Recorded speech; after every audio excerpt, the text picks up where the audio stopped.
Empezó a grabar. ¡Ay, qué nervios! Estamos en vivo, chicos. ¿Qué pasa? Nada, no sé qué pasa con Camila.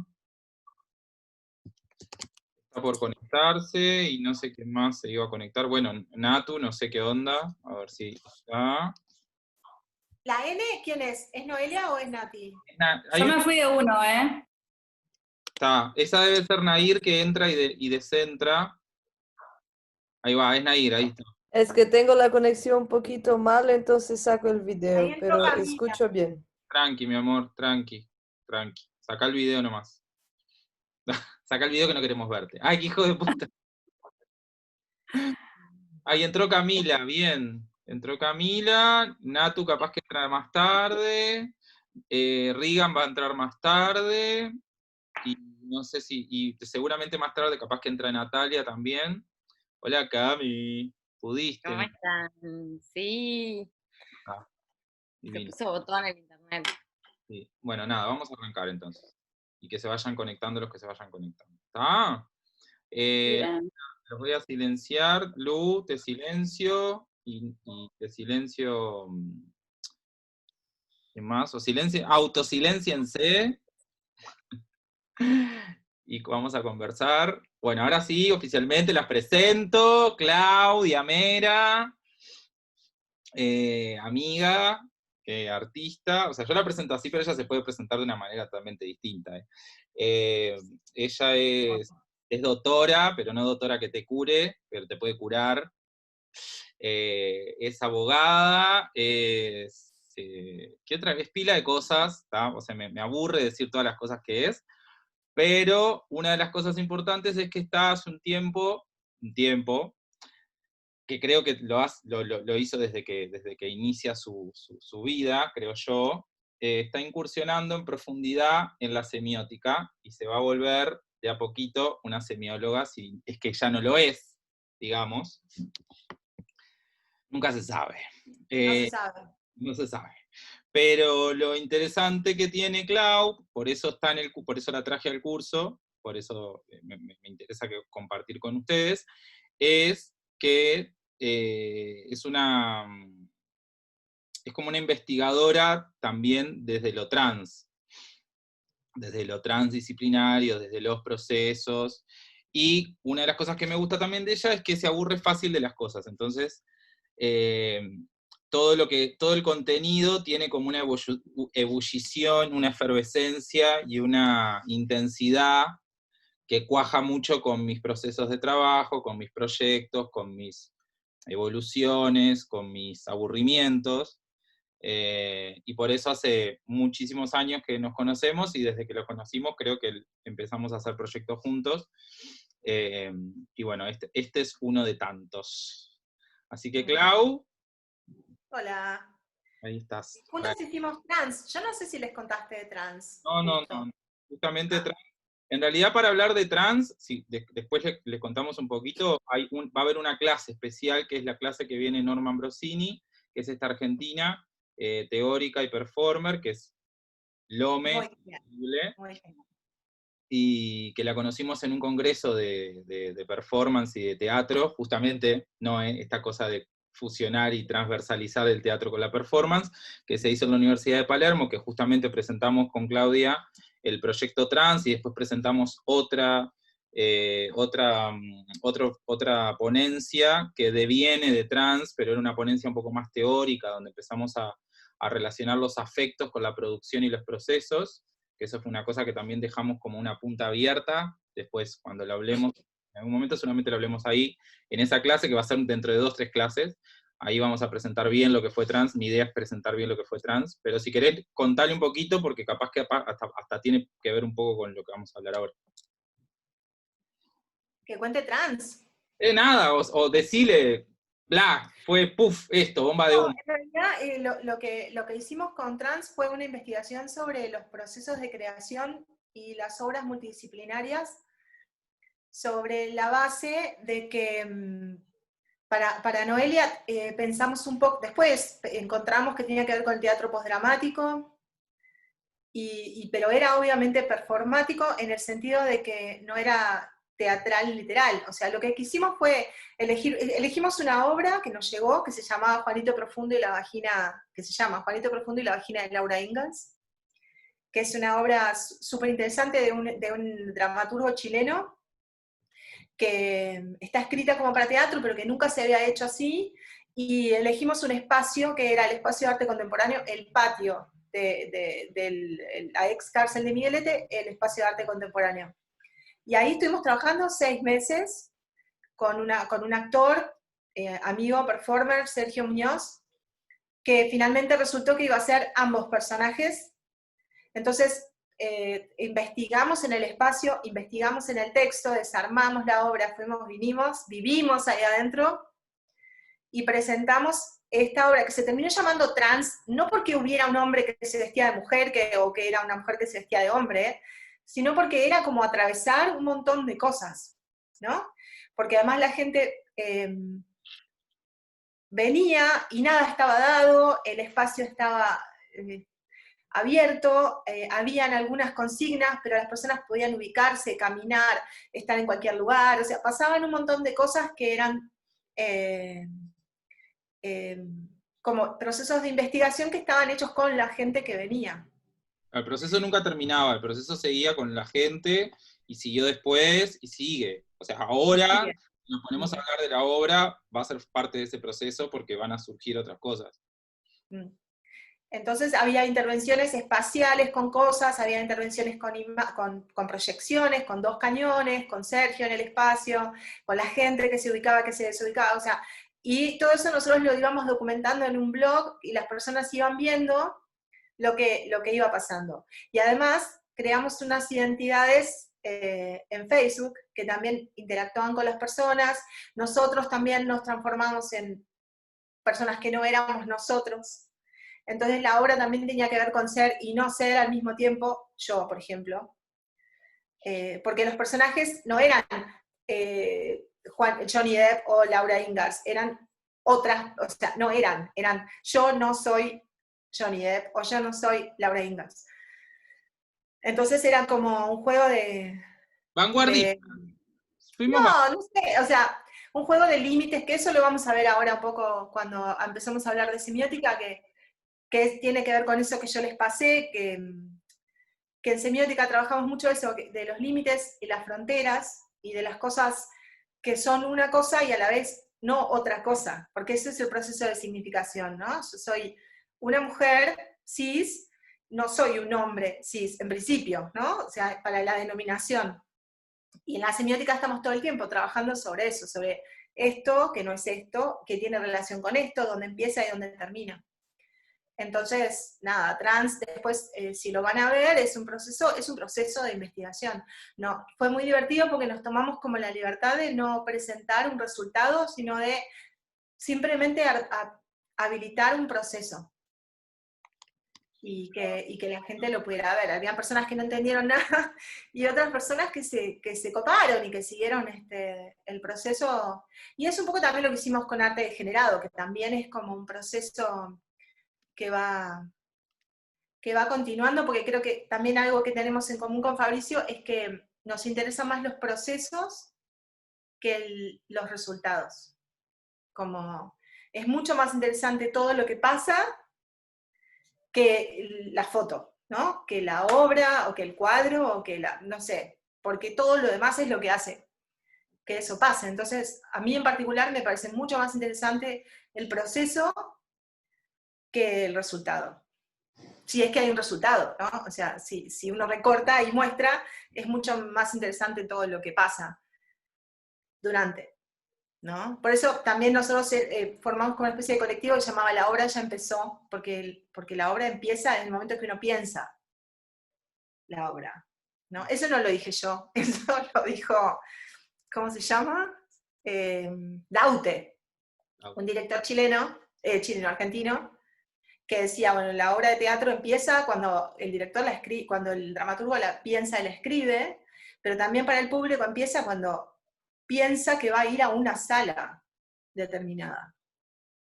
Porque va a ir a esa sala o a ese espacio y ya visualiza su cuerpo en ese espacio, ¿no?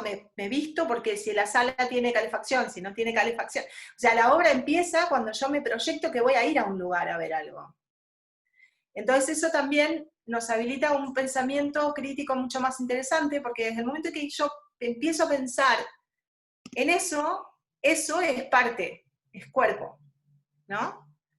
Y una de las cosas que hablábamos hoy con Fabricio, porque él trataba como, yo si ¿cómo se llama? Si me pierdo, si ven que me fui al carajo, me bajan, porque puedo empezar, puedo devenir en cualquiera, pero cuando estábamos como tratando de bajar a tierra algunas cosas para trabajar hoy, y la relación de la semiótica también con el cuerpo, había una cita de un autor que ahora no me acuerdo, de Mangieri, que decía, el signo, la significación empieza con el cuerpo. Nace con el cuerpo socio-individual, o sea, el cuerpo que es uno en un espacio social. Y ahí nace el signo, y después vuelve, ¿no? Vuelve a mí, y lo tengo que procesar como un resultado. Pero el signo nace de mí, ¿no? O sea, es un poco eso de lo que vamos a hablar. Entonces, como para no estar hablando todo el rato, Para Claudia, les puse en el chat, les puse el blog de este proyecto trans, y un video que habíamos creado que tiene imágenes de la obra, con la música de la obra, y etcétera, etcétera, para que lo vayan viendo cuando puedan, cuando quieran. Lo puse acá en el chat, después se lo vuelvo a poner en el WhatsApp. ¿Tá? Clau, perdón, te corté. Sí. No, estaba como tratando de ordenarme Bien. el pensamiento. Yo les mandé ese documento que es como algunas de las cositas con sus definiciones que vamos a tratar de ver sobre la relación de la semiótica y el cuerpo en movimiento. ¿Alguien quiere contarme si tiene alguna idea de lo que es la semiótica? Porque como que no sé si ya tenían idea, si alguien estudió semiótica, si me cuentan, sería buenísimo. Anímense. Acá hablan todas, no se preocupen. Nadie. Nobody. Yo en realidad estudié, pero no la tengo tan clara como para decirte estudié y puedo charlar de esto. No, pero tu idea. Yo estudié semiótica del diseño, en diseño industrial, ¿Vale? y hoy justo cuando leía lo que vos mandabas de cómo ir complejizando las cosas, en realidad nosotros cuando partimos de la idea de un producto, es como que vamos complejizando el producto para llevarlo al contexto en donde va a ser usado. Capaz que tiré un bolazo, perdón. No, porque está bueno lo que vos decís, porque para empezar, la semiótica es considerada como una ciencia, como una posibilidad de análisis, y es inminentemente, básicamente pragmática. O sea, la semiótica es pragmática, quiere decir que es análisis, que es, nos podemos colgar a pensar, y de hecho hay muchos pensadores semiólogos que trabajan sobre el tiempo, sobre la nostalgia, sobre la memoria, sobre las abstracciones, pero básicamente la semiótica tiene un contenido práctico que tiene que ver, analizar y encontrar los procesos de significación, la naturaleza de los signos, cómo se relacionan los sistemas de significación, las operaciones semióticas, la semiosis en sí misma, que tiene que ver con la interpretación, básicamente, y que tiene que ver con esto. Yo les había puesto una definición que habla de los signos, los sistemas y las prácticas, ¿no? O sea, es los signos, cómo esos signos operan hacia el interior, porque el signo tiene una relación entre el significante, el significado, una relación de contenido, ¿no? Un objeto, como muy básicamente, un objeto, una palabra, un signo que representa tanto esa palabra como el objeto, las imágenes que representan todo eso es signos, ¿no?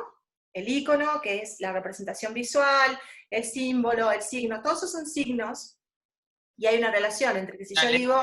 Es un signo, un objeto puede ser un signo, o sea, todo tiene, vamos a desarmar esa idea porque así todas pueden entender y todos pueden. Básicamente un signo es algo que significa. Eso. ¿no? Que tiene capacidad de semiosis. Semiosis quiere decir que si yo lo percibo, puedo entender a qué se refiere. ¿No? A veces el signo es más intrincado o menos intrincado. A veces tiene una relación más estrecha, otras veces más metafórica, según el tipo de signo, con el objeto al que representa, ¿no? El amor, no sé, la silvapen o el marcador, ¿no? O sea, hay una relación a veces mucho más estrecha, otras veces es más amplia. No significa que todos los signos son palabras necesariamente, ¿no? ¿Por qué no? Porque pueden ser representaciones visuales, porque también pueden ser sonidos, porque pueden ser onomatopeyas, o pueden ser, hay un montón de, la capacidad de producir signos es súper amplia. Pero básicamente la semiótica estudia eso, y estudia y analiza esas relaciones que se dan entre los signos, el espacio donde viven los signos, que son los sistemas, que es necesario un sistema para que el signo pueda tener sentido, ¿no? Para que tenga relación con otros. Entonces la semiótica es la relación de unas cosas con otras. Y el contenido pragmático, que es la funcionalidad, que es ese sistema, también funciona en un espacio determinado, ¿no? Si nosotros nos traen un montón de mi nombre, o el nombre de cualquiera, escrito en ruso, son un montón, o sea, que son caracteres diferentes a los que utiliza mi lenguaje. Yo es mi nombre, mi identidad, pero no puedo entenderlo, está fuera del espacio semiótico en el que yo puedo contar con ese signo, ¿no? O sea que hay una relación de proximidad. Que eso también lo vamos a ver un poquito ahora, es lo que elegimos para trabajar hoy, que es un semiólogo que se llama Yuri Lotman, que lo amo yo profundamente, que trabaja sobre la idea de la semiósfera. ¿Por qué? Porque como la semiótica es una posibilidad de análisis, para analizar lo que necesitamos es recortar o establecer qué es lo que estamos analizando, porque el espacio semiótico es inmenso, es casi infinito, ¿no? O sea, todo lo que podemos pensar y todo lo que, depende de los autores, ¿no? Pero para mí, todo lo que podemos pensar tiene capacidad de semiótica. Entonces, hay que determinar un espacio para poder estudiar esas relaciones, como poner una cosa debajo del microscopio para poder ver cómo se conforma. Entonces, Lotman creó esta idea de la semiósfera, que es como Lotman era un semiólogo. Otra cosa súper interesante que también estuvimos discutiendo con Fabricio es que ahora habemos personas que podemos estudiar semiótica y que hay congresos de semiótica y hay universidades en otras partes del mundo que tienen carreras donde uno puede estudiar semiótica solamente. Pero eso no pasaba hace 50 años. Entonces, la mayoría de los semiólogos que estudiamos eran otras cosas, no eran semiólogos. O sea, estudian otras cosas. Ahora estudian ciencias de la comunicación, estudian lingüística, estudian otras cosas, ¿no? Pero Lotman era un biólogo. Otro semiótico, no me acuerdo el nombre, Morris, era matemático. O sea, el mismo Saussure era un lingüista. Peirce, que es otro semiólogo muy famoso, era también matemático. Entonces venían de las ciencias, de otros espacios, y les preocupaba la capacidad, los límites del lenguaje para poder ordenar el pensamiento, ordenar la información, estudiar, definir, ¿no? O sea, porque la semiótica hace eso, ordena y define. Entonces empezaron como a preocuparse sobre qué digo, cómo lo digo, cuál es el contenido de lo que digo, en qué espacio lo inserto, y cómo funcionan particularmente las palabras o los signos, en ese caso las palabras, pero también los signos. Las palabras y las cosas. Las palabras, ¿son solo palabras? No, somos randómicos, eso es una obra de teatro. Pero no eran, quiero decir eso, no eran semiólogos. Y Lotman era un biólogo, entonces tomó la idea de la biosfera y esta cuestión como... ¿Eh? Biosfera. ¿Qué cosa? Más que estamos diciendo biosfera y no saben qué es la biosfera. ¿No? ¿Saben qué es la biosfera? Bueno, la idea de una biosfera es un espacio de habitación y un espacio vivo que habita y produce, ¿no?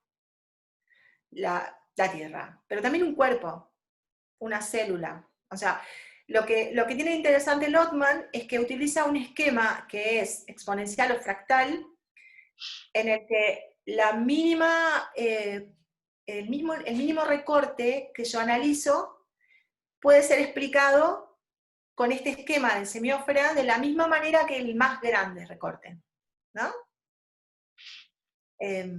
Quiero decir, la célula o una palabra es una semiósfera en sí misma, porque es un universo de significaciones. Si yo la desgloso, si yo veo la etimología de una palabra, estoy haciendo el análisis de esa pequeña semiósfera que tiene diferentes contenidos que están unidos por una razón.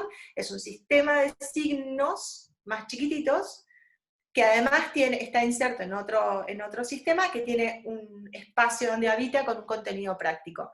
Y eso es una semiósfera. Si yo quiero pensar en los cuerpos, un cuerpo es una semiósfera. Si quiero pensar en el planeta es una semiósfera, el universo es una semiósfera, ¿tá?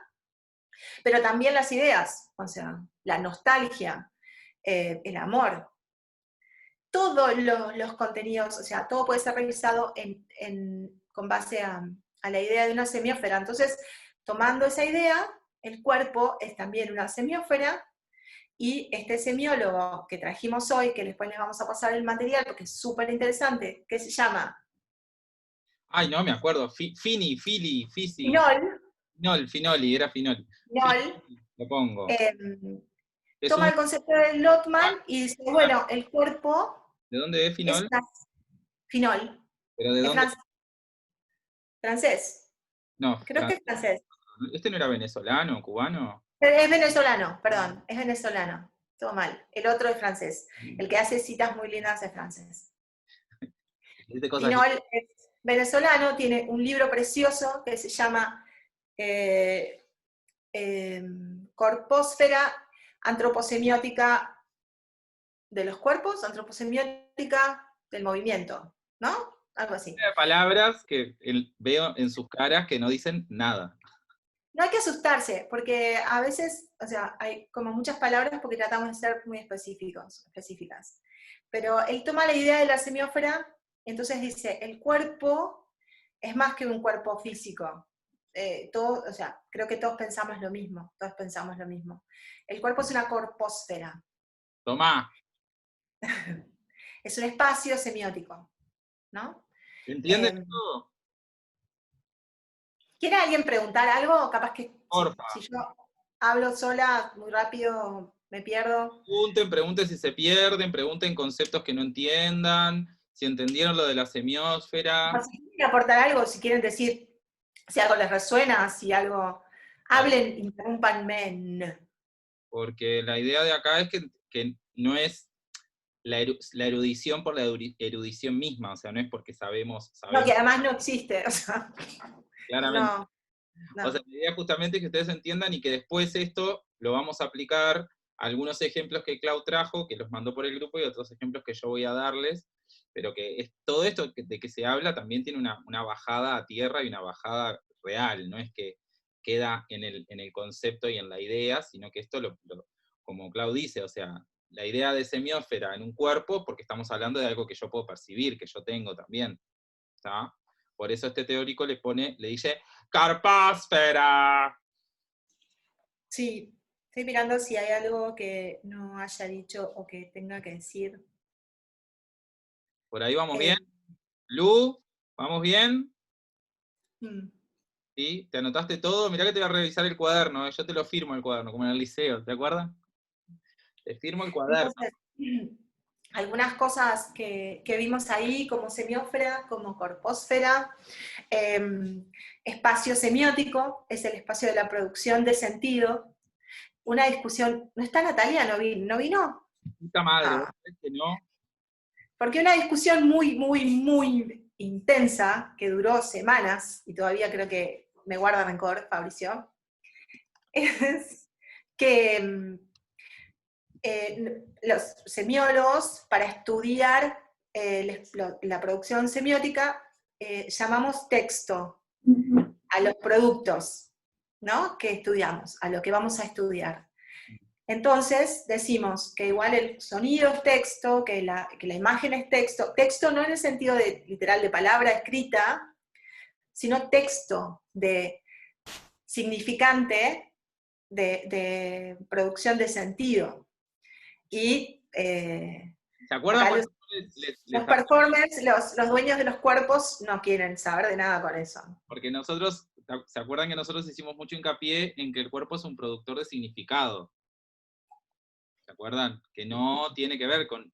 Y cuando hablamos de lenguaje, también ese lenguaje se separa de la palabra, se separa de lo dicho, del código, de esta cultura, como habíamos dicho, logocéntrica, y una de las investigaciones que se realiza desde lo performático tiene que ver con eso, con alejarse del significado logocéntrico, ese significado que implica una terminología, ese significado que implica un decir de una manera, y trasladarlo, alejarlo y separarlo, llevarlo al universo de lo corporal, del movimiento y de algo único que tiene que ver solo con el cuerpo. Que era lo que Natalia trataba de que no se acuerdan la clase pasada, que Nato, que empezó a trabajar eso, y yo le dije, vas a venir a discutir con Clau. Bueno, está. Capaz que Nato... Pero en realidad tenemos razón, o sea, tenemos razón. En realidad no sabemos si tenemos razón, pero estamos de acuerdo. Sí, claro. Estamos de acuerdo, porque en realidad lo que es interesante de la semiótica es que permite colocar en un encuadre que yo y cualquiera pueda revisar toda la producción de sentido sin necesidad de que sean palabras. Y eso viene de que, por ejemplo, Peirce, que es un semiólogo que era un matemático, a diferencia de Saussure, que es donde la semiótica se divide, que era un lingüista, introdujo la idea de que el signo está en la cabeza y tiene que ver con la significación y el sentido. Que yo no puedo pensar si no tengo una estructura semiótica donde relaciono signos y contenidos. Donde yo puedo desglosar el signo en una significación y un objeto. No, o sea, nace del pensamiento, de la capacidad de nombrar, pero de identificar, de la capacidad de saber que esto termina acá y acá empieza mi mano es una cosa diferente de esto. Esa operación es semiótica. ¿No? ¿Sí o no? ¿Sí? ¿Estamos de acuerdo? Ah. Entonces cuando Lotman dice la semiófera, yo soy, ¿cómo se llama? Nada digital, ¿cómo se llama esto? Lógica. Analógica. La semiófera de Lotman es nada más que esto. Un huevo frito. Una teta, no. No. Pero es eso, la semiófera es eso. Este espacio puede ser mucho más grande. Este es el núcleo. El núcleo es donde está como el gen de todo ese espacio, de todo ese sistema de signos. Esto sería como la periferia, y esto es la frontera. Entonces, en semiótica vamos a hablar de límites y de fronteras. Los límites son los que ponen diferencia, o sea, son los que marcan diferencia y separación, alejan. Las fronteras son permeables y son porosas, y son los espacios de la semiósfera que se relacionan con otros, ¿no? Entonces, por ejemplo, esto lo ensayamos, fíjate, es una chotada, pero yo, por ejemplo, digo, quiero algo para escribir, y tengo todas estas cosas. Cualquiera de estas cosas sirve para escribir. Está dentro de la semiósfera de algo para escribir. Algo perfecto para escribir puede ser un lápiz. Y tal vez un lápiz estaría dentro del núcleo de algo para escribir, porque sería como lo más perfecto, o lo históricamente más adecuado para estar en el núcleo que define la semiósfera de algo para escribir. Pero yo también puedo escribir con un cuchillo. o con algo afilado, con una aguja. Y eso estaría acá, en contacto con otra semiósfera, que sería, por ejemplo, cosas de instrumentos de cocina para cortar. ¿Me explicó? ¿Eso se entiende? ¿Se acuerdan cuando en el Sí. liceo hacíamos los conjuntos? No sé si Lu llegó a hacerlo todavía. Esto de, claro, porque tenemos que llegar a todos lados. El conjunto A, el conjunto B, cuando se juntan, tienen cosas en común. Entonces, lo que plantea Clau es eso. O sea, cuando hablamos de semiósferas, como habláramos de conjuntos. Entonces esas semiósferas en algún punto se tocan, pero no es que se tocan un puntito solo. Se tocan, hacen esto. Entonces una entra dentro de la otra. Y una conlleva la otra, arrastra, me A araña. veces modifica. ¿Eh? A veces modifica. Claro. Entonces, lo que es interesante de Lotman es que si yo lo pienso todo como una semiósfera, es más fácil para mí revisar a un nivel profundo cómo se relacionan las partes de eso con otras cosas, ¿no? A un nivel político. Si yo soy una mujer cisgénero, súper creyente en el, ya ni me acuerdo cómo se dice, en el sistema binario, y yo estoy acá, estoy en un núcleo duro, porque además no es solamente que yo estoy en una semiósfera de lo que significa ser un ser humano de un género, o sea, no sé cómo se llamaría la semiósfera general, pero vamos a pensar en la sociedad en general. Este núcleo duro es lo conservador, no es solamente lo que nos da la idea de la humanidad, pero porque lleva además la historia y la memoria. Es como la carga genética. Entonces es duro, porque esto es lo que quiere sostener lo que existe, lo que es, lo que siempre fue así. ¿No? Entonces Lotman dice, la explosión cultural, las fronteras que se disuelven, los conflictos se dan siempre en la periferia, que quiere ir hasta acá, y que esto la tira para allá, y en las cosas que pasan acá, con relación a otras semiósferas, porque esto quiere romper el espacio y extenderlo, relacionarlo con otras cosas, que otras cosas entren. Si otras cosas entran, pueden llegar a modificar ese núcleo y modificar la memoria. En los pueblos pasa eso. Los pueblos originarios, o sea, en la historia que nos contaron durante mucho tiempo, no ustedes que son jóvenes, pero a mí, la historia de la conquista era otra historia. Y venía de una memoria donde los pueblos originarios eran una cosa, que a lo largo del tiempo se fue convirtiendo en otra cosa, porque pudimos estudiar de otra manera la historia, porque la historia también la cuentan los que ganan. Entonces, o sea, en ese sentido es interesante cómo funciona la explicación de Lotman sobre los procesos de significación y cómo la cultura también se amplifica. Entonces, lo que nosotros pensamos que es una performance también tiene una frontera de conflicto. Entonces nos podemos relajar, porque en realidad no tenemos que saber exactamente lo que es todo. Podemos saber que hay una parte que es algo súper definido, donde nos vamos a pelear para decir que eso qué es lo que va ahí adentro, y después hay todo un espacio más confuso, y después hay un espacio de quiebre que está en la frontera. Y es re interesante lo que pasa en la frontera. Bien. Porque ahí se van modificando las cosas. El lenguaje inclusivo, que en realidad no es un lenguaje, es un discurso, es una forma discursiva, no es un lenguaje, porque el lenguaje es el lenguaje, y son las palabras como siempre fueron, y no se cambian. Se pueden ir modificando, pero si no estamos todos de acuerdo, no se cambian, porque es un código. Es una forma discursiva, porque yo lo que estoy haciendo es usar el lenguaje para expresar una disidencia en esa semiósfera. Que esas palabras no quieren decir para mí lo que yo quiero que digan, y no hay otras que definan eso. Cuando no hay otras palabras que definan lo que yo quiero decir, que es un concepto que está en el espacio extrasemiótico, que no está nombrado. No hay una palabra en castellano que represente a todos y a todas.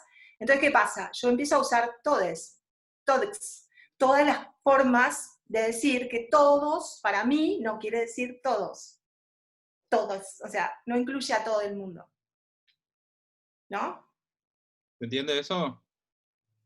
Porque eso es importantísimo, porque también tiene que ver con que cuando nosotros generamos una performance, o una acción, una obra, ¿tá? Una teatralidad, una obra de performática, tenemos que tener mucho cuidado en lo que queremos plantear como imagen y lo que queremos plantear como ese significado. ¿Se entiende? O sea, por eso también está bueno traer esto dentro de este universo de lo performático, porque es lo que nos hace a nosotros tener ojo con esta cuestión de saber lo que estamos diciendo, o saber lo que se está produciendo en nuestro cuerpo. Si bien hay un lugar de riesgo y de algo que no está controlado, de no control, eso que no está controlado también tiene que estar enmarcado en estas especies de semiosferas. ¿Se entiende? O sea, yo puedo generar una acción performática y me puede pasar de que pueden suceder cosas en el momento que yo no tenía pensadas. Pero esas cosas que no tenían pensadas van a estar en relación a lo que yo estoy diciendo. Entonces, si yo me tiro, como lo de Nair la otra vez, si yo me tiro al piso como muerto, una de las posibilidades es que la gente se acerca y me diga, ¿estás vivo? Pero capaz que esa no era una idea que yo tenía de lo que iba a pasar. ¿Se entiende? ¿Y? Perdón, Sí. que te corté, disculpa. No, bueno, porque es esto, todo el tiempo estamos pensando en que tiene una utilidad, que tiene un sentido práctico, ¿no? Que tiene una vocación pragmática. Entonces, cuando en la producción de sentido, cuando un artista genera obra, estos recursos son útiles para saber dónde estoy, porque la semiótica además no es que da verdades en el análisis, es un análisis, es comparo una cosa con otra y doy un resultado, es un análisis. Según desde donde yo me pare en este espacio, va a dar un resultado.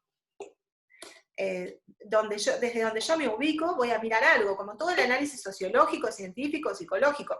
Yo me paro en un lugar, en una perspectiva semiótica, necesito pararme desde una perspectiva. Yo me ubico en Lotman.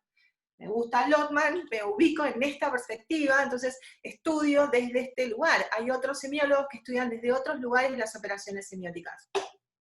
Y les da otra cosa o la misma cosa. Pero lo mismo en la producción de sentido, está bueno para un artista saber dónde se para, no ideológicamente ni emocionalmente, esto es mucho más simple y pragmático. Desde dónde se para decir lo que quiere decir, si sabe lo que quiere decir. Porque también hay un mito que en el arte, que no existe para mí, que es, pasa algo con el arte que no sé, viene, ¿no? Es un componente que me toma y me escupe y me sale y me vomita, no sé. Y todas esas operaciones sí pasan, porque venimos todos con agujeros emocionales, con cosas que nos pasan y queremos contactar con el arte como una forma mucho más amplia, mucho más contestataria, mucho más irreverente, mucho más filosófica, para decir cosas que queremos decir.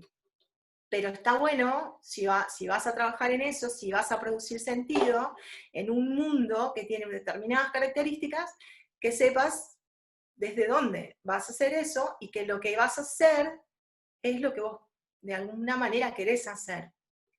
Porque hay algo que pasa también con la producción de sentido, que este espacio del núcleo está en todos nosotros duro, puro y duro. Y se llama doxa.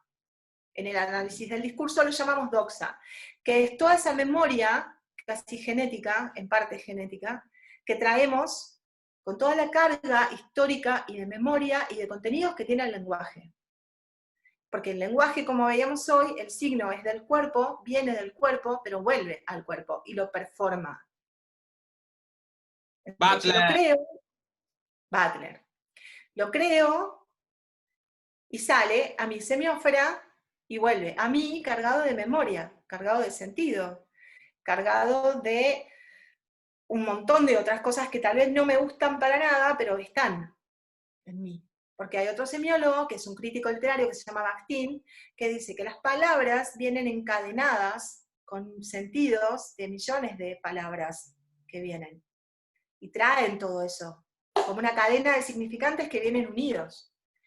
Hay relaciones que son de la semiósfera general, de la sociosemiósfera, y hay relaciones que son mías, que tienen que ver con mi propia historia. que me traen mi primera pareja, no sé, o sea, me traen cosas. O sea, y eso también esas son operaciones semióticas que pasan y que se traducen en la producción de sentido de la performance, de la obra de teatro, de una obra contemporánea, de lo que sea. Pero lo que pasa es que a veces la doxa tiene, obviamente, como es pura y dura, y está cargada de mecanismos de control para sostenerse, yo no me identifico con eso, pero se me sale, porque lo tengo. Los prejuicios, y todas esas cosas que no nos gustan, ¿no? O sea, y que pasan en el cuerpo. Yo le contaba a Fabricio, no me acuerdo quién, una feminista chilena, creo, me contaba que le pasó de subirse a un avión para viajar a no sé dónde, que no le gustaba volar, le daba miedo, se subió al avión, se puso el cinturón, abrió su laptop, iba a empezar a leer una cosa o a escribir, y escucha la voz del capitán del avión, y era una voz de mujer. Y en realidad, nada, dijo, qué bien, una mujer, y siguió en su plan, hasta que de repente se dio cuenta que tenía como taquicardia, que le estaba dando ansiedad, y lo que le pasaba es que muy en su fuero interno, en su cuerpo, le ponía nerviosa que la piloto fuera una mujer, porque nunca había tenido una piloto mujer, le daba mucho miedo volar, y en su memoria físico, emocional, corporal, los varones eran los que conducían los aviones que no se caían. Nunca, o sea, se caían, pero no había mujeres, no había una experiencia. Entonces, en su ansiedad de volar, una voz de mujer, en lugar de darle tranquilidad, le dio ansiedad a una feminista. Porque esas cosas pasan en el cuerpo, aunque yo no quiera que pasen, porque están insertas, porque se instalaron. Tenemos esa cuestión separada entre lo que pasa en el cuerpo, como hay una memoria corporal y una memoria afectiva, una memoria histórica, como hablamos del cuerpo afectivo, como el cuerpo histórico, como el cuerpo conceptual, o sea, todo tiene muchas implicancias y está todo como reorganizado y desorganizado. Entonces, ese ejemplo es clave para entender cómo uno puede tener una mirada política progresista, no le pongamos ningún otro condimento, pero podés pensar de una manera muy abierta, muy expansiva, pero en tu cuerpo cargas con una genética histórica, cargas con una historia familiar, cargas con un peso de tu familia, de tu país, de muchas cosas, que a veces es difícil que las dos cosas se amalgamen, digamos. Entonces a veces surgen estas situaciones en las cuales vos en tu mente, no, sí, claro, yo re pro esto, pro lo otro, pero cuando te enfrentás a una situación es el cuerpo el que se te despierta. Tengo una pregunta. ¿Esto tiene que ver un poco con el inconsciente? No sé, me viene a la mente como esta cuestión de esa parte que no podemos controlar por más que lo intentemos y que tal vez, no sé, pregunto si tiene que ver un poco con eso o no, lo que decís. La doxa funciona, yo no sé nada de psicología primero. No, yo tampoco, pero... Para mí la semiótica es Dios, así que todo lo voy a llevar a eso, no sé nada. Pero sí funciona a nivel inconsciente hasta que yo lo hago consciente. Para mí la semiótica es maravillosa porque hace conscientes esas cosas que pensamos que son inconscientes, están ahí, no sé, ¿no? O sea, o vamos a terapia o estudiamos semiótica. Pero las tenemos que hacer visibles, ¿entendés? Porque pasan cosas feas cuando yo no me doy cuenta, Claro. muy personal, pero también a nivel de producción de sentido, si yo no me doy cuenta que estoy filtrada por eso. Entonces lo más importante es que yo asuma que eso va a pasar, porque yo no puedo, no soy nueva. O sea, no soy nueva en el sentido que vengo sin nada, no soy una extraterrestre que cayó y me produzco a mí misma sin ningún antecedente de sentido. Yo vengo en este universo, en este sistema, con esta historia del lenguaje que viene cargado de todo eso. Si yo digo negro, en mi mente nunca es algo bueno, en principio. Claro. Pero piensa en una cosa que es importante. Entonces, o sea, si es como el chiste de Woody Allen que decía, yo toda mi vida pensé que era un judío que se odiaba a sí mismo, pero resulta que soy un maldito antisemita. Claro. Entonces, ¿qué es eso? O sea, eso es una doxa.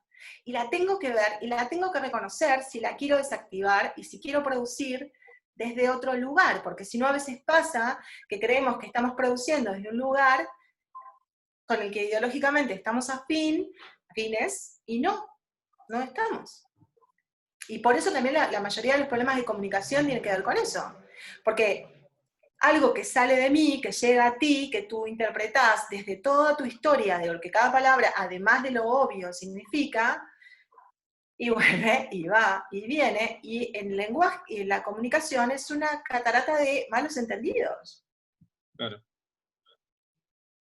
Lo inconsciente también hay que pensarlo, justamente cuando se habla de inconsciente, es porque no hay manera de llegar de manera consciente. Es decir, el inconsciente es un lugar donde uno no puede llegar. No hay acceso. No hay Ujú.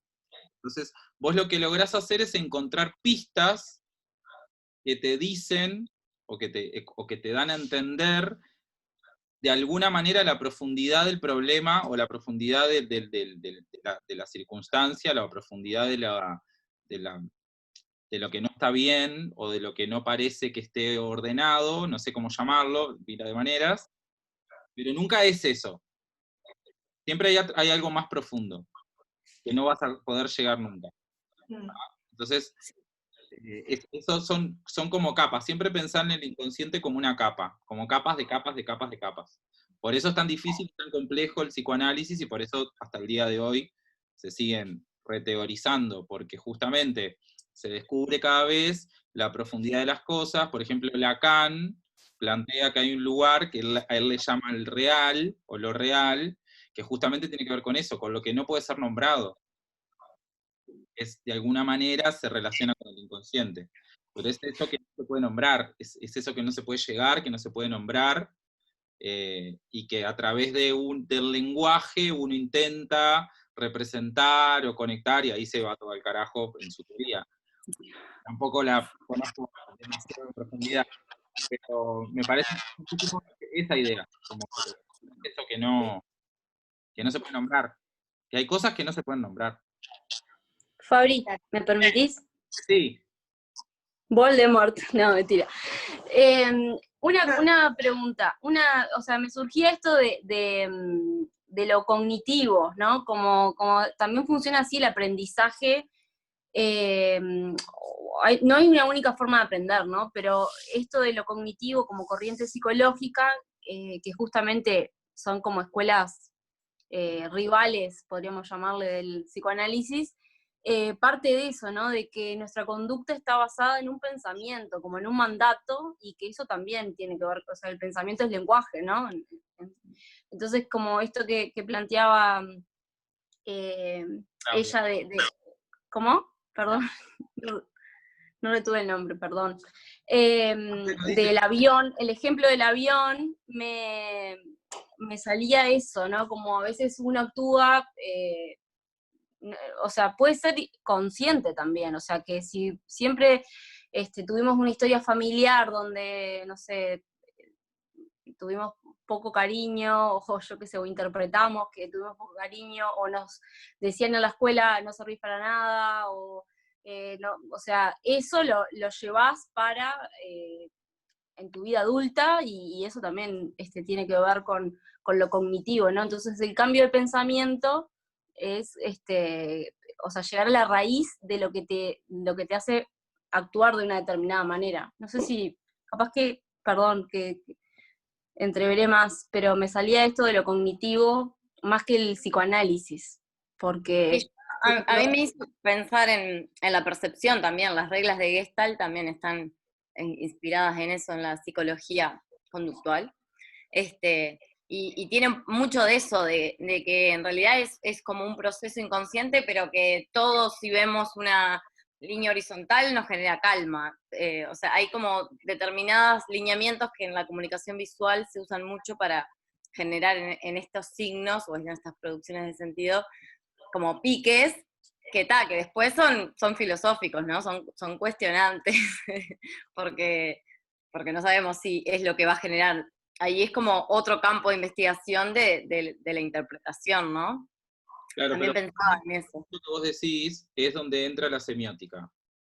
Cuando vos hablas de que una línea recta, horizontal, me trae calma. Ahí la semiótica entraría en el por qué, entraría en ¿Por qué el... me trae calma? ¿Querés que te explique por qué te trae calma? Eso. Porque esto es un continuum. Si solo miramos esto, es un continuum. ¿Qué Decirlo quiere decir que es un continuum? Que es infinito, que no sé,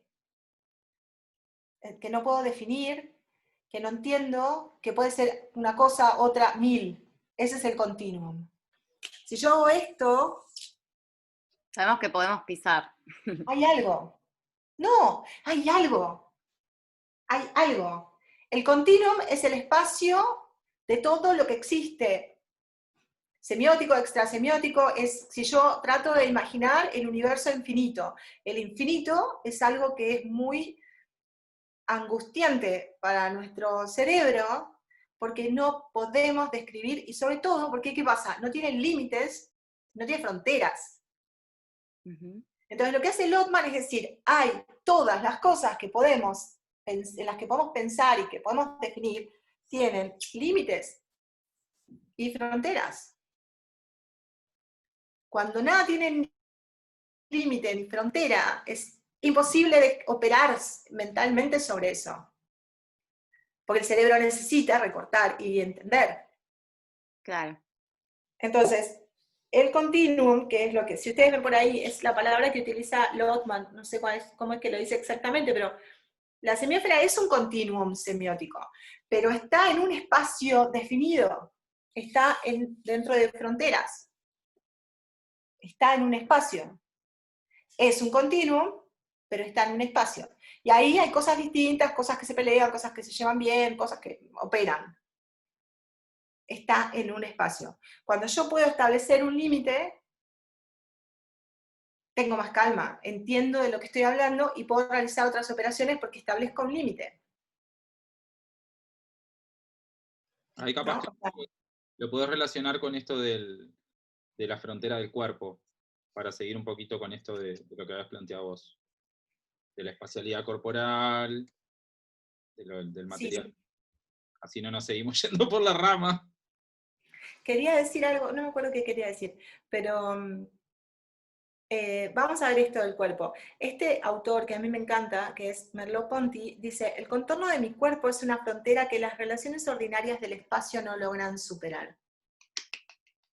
Es lindo, ¿no? La copia la frase. Pero básicamente dentro de todas las cosas lindas que dice, el cuerpo es una forma de tener un mundo. El cuerpo es una forma de tener un mundo. El cuerpo habita un espacio determinado, produce signos, esos signos vuelven al cuerpo, el cuerpo tiene un espacio en el que funciona y necesita y está atado a un espacio para funcionar, pero también es una semiósfera, es una corpósfera con un montón de significaciones que van más allá de los límites que podemos pensar biológicamente o físicamente que tiene un cuerpo. ¿Está claro eso? ¿Me expliqué?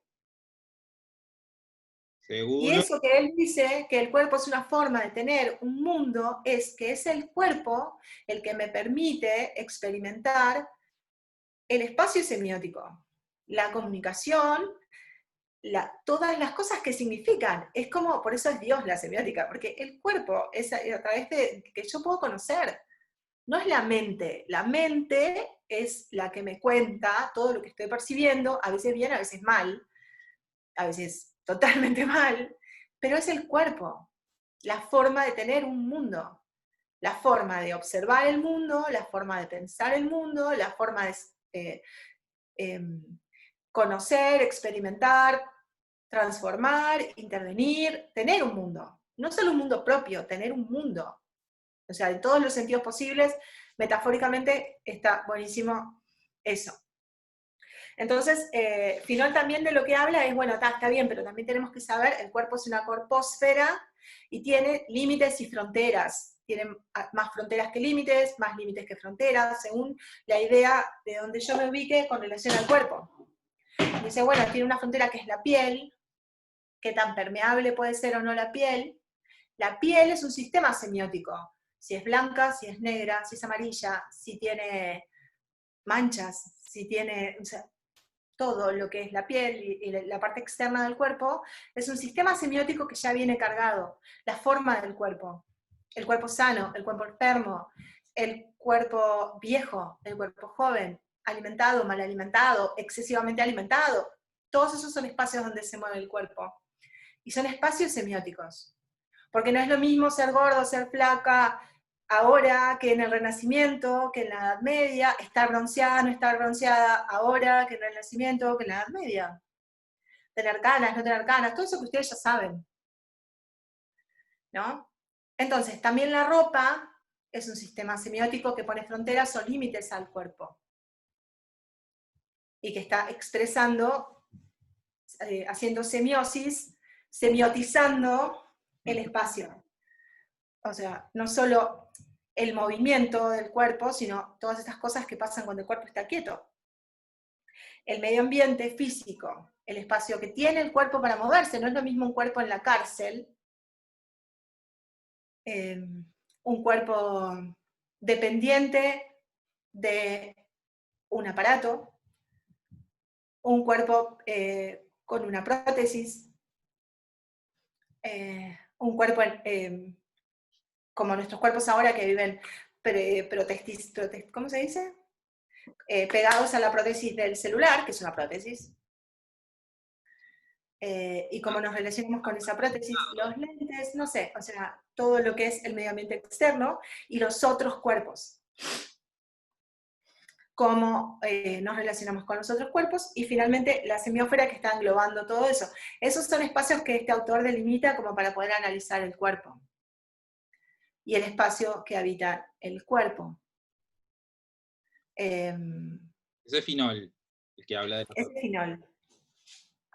Y por eso el movimiento también, desde un espacio, desde un lugar semiótico, tiene que ver con el desplazamiento de algo más allá de sus fronteras habituales o de sus fronteras en un tiempo dado. Entonces el movimiento es relación con el tiempo y las fronteras, algo que podría parecer súper raro, pero para analizarlo vemos que es eso. Oh, tengo un regalo para los sobrinos gatos. El movimiento es eso, es la relación de un tiempo X con las fronteras X de esa semiósfera o corpósfera que es el cuerpo. Y desde el punto de vista performático o teatral, si yo me planto desde ese lugar, entonces no soy yo, Claudia, con este cuerpo, con esta edad, con esta forma, con esta cosa, sino esta corpósfera que va a extender sus fronteras relacionándose con la piel, la ropa, el medio ambiente donde estoy, los otros cuerpos, la semiósfera. ¿Sí? ¿Se entiende? Él se complejiza un poco, pero es un poco la idea para entender esta relación entre lo performático. Por eso acuérdense de cuando hablamos de la performance por un lado y de la performatividad por el otro. Porque acuérdense que la performance tenía esta cualidad o capacidad de ser como la acción, como la conducta, como el hacer, y cuando hablamos de performatividad tiene que ver más con lo que está diciendo Clau. Tiene que ver con esto, qué es lo que produce, qué es el significado, cómo se conecta, de los límites, de la conciencia de los límites, la conciencia de ese límite, y de esa, más que de ese límite, de esa frontera, ¿no? Porque justamente lo interesante es eso. Yo sí quiero poner límites, porque hoy decía Noelia, yo no entré al baño, yo no quería, o sea, ella estaba poniendo límites. Límites son espacios que no dan lugar al traspaso. Un límite es un límite, no tiene vocación de contacto. Ya. ¿No? Cuando estamos considerando lo performático, estamos hablando de las fronteras, porque Fabricio nunca deja de ser Fabricio, pero en su performance no es Fabricio desnudo, es un cuerpo de un hombre blanco, con determinadas características, o sea, eso es lo que está significando, porque cualquiera que va a ver una performance, no ve a Fabricio, no conoce a Fabricio, no sabe nada de Fabricio, no conoce la historia de Fabricio. Entonces, el performer es el performer la performer, y es esa corpósfera que tiene que una tiene que ver cómo se relaciona con todas esas otras cosas. Como dice Butler, yo doy cuenta de mí misma, me paro en un lugar, tengo que saber quién soy, cómo soy, qué significo. No qué significo para mí emocionalmente, psicológicamente, qué significo cuando me abro y me pongo en un escenario, en un espacio de comunicación, de producción de sentido. No soy yo, la hija de mis padres, la madre de mi hijo, no soy, o sea, soy todo eso, pero algo mucho más amplio. Si yo me voy a hacer cargo de lo que comunico, ¿no? Y esto es algo que los publicistas saben bien, los publicistas trabajan con semióticos, con semiólogos, la gente de marketing trabaja con semiólogos, toda la industria del branding se sostiene sobre semiólogos, malditos, que ganan mucho dinero, porque esas operaciones están pensadas, calculadas, y vienen para insertarse en esos lugares que hoy decía Noela, que parecen ser como inconscientes, pero que es la doxa. Es como decía, ¿quién era? Camila, porque me da calma la línea. Esto si quieren lo analizamos. Me gustaría que me cuenten qué les surge cuando ven esta foto. Olvídense que está tachada la cara, no me refiero a cómo está intervenido, sino y la moto tampoco, ¿no? Me refiero solamente a las figuras de los cuerpos y qué es lo que pasa en esa relación, ahí en esa imagen. Hablen. Hay como todo un tema para mí, no sé, de orden, de armonía, no sé, o de prolijidad. Ok. Que genera eso. ¿Algo más? Están parados, ¿no? Están de pie, de frente, con el rostro como serio, pero también como calmo, como relajado, como que supuestamente saben lo que hacen. Ok. ¿Algo que les llame la atención? Puede ser que haya un orden jerárquico también, ¿no? ¿Cómo? ¿Gas? Que hay como un orden jerárquico también. Un orden jerárquico. Okay. Quizás ahora se escucha mejor, capaz que saco el video. Sí. Que hay como un orden jerárquico en el cual está alguien adelante de todo, que nace en la calle. Después hay otra línea por detrás, que hay dos más, y otra al final, donde hay otros dos más. Ahí va, es como una estructura media como de flecha. ¿Y algo más? Así como que de golpe, sin tratar de analizarlo mucho, ¿qué es lo primero que miran? Lo que pueden mirar, a dónde va su vista, su percepción, a dónde va. A los ojos, ¿no? ¿A los ojos de todos? No, al de Cookie. Porque está rayado, decís. ¿Eso porque te Bueno, calienta? sí, a mí me cuesta como no ver esas cosas, pero... No, está bien. Olvídate que cuando yo lo vi para traerlo a la clase no tenía la raya, cuando fui a sacar la foto lo habían rayado. Pero otra cosa que no les llama la atención, nada más. Muchos hombres, una sola mujer. Eso no sé. Muchos hombres y una sola mujer. ¿Y eso no te inquieta? Y una sola mujer Sí. que no es la que está en el centro, como es la única Ella que y está en el más no está centro. en el centro. Pero qué raro, porque hoy cuando me dijeron lo primero que les pasaba con esto, les parecía como súper armónico y súper como amigable, digamos, ¿no? Y sin embargo hay una sola mujer. Claro. No, o sea, a nivel de imagen, ¿no? Pero no Bueno, a el nivel nivel de imagen es todo. ideológico.